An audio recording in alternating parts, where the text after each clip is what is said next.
Panginoon, sa iyong biyaya kami nananalig, gabayan mo ang aming pamilya sa bawat hakbang ng buhay.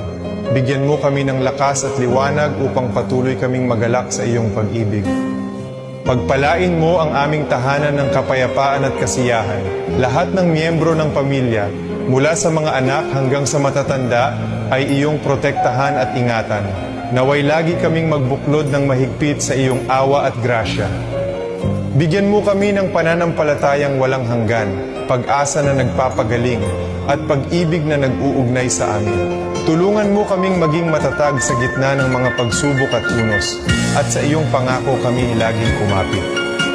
Naway maging mabuti at totoo ang aming mga salita. Sa lahat ng aming iniisip, sinasabi at ginagawa, turuan mo kami ng pasensya at pag-aalaga. Sa iyong karunungan, alam naming naririnig mo kami. Salamat Panginoon para sa aming mahal na pamilya. Salamat sa iyong presensya na laging kasama namin. Gabayan mo kami, yakapin at pag-isahin upang sa iyong mga kamay ay matatagpuan namin ang aming kaluluwa. Amen.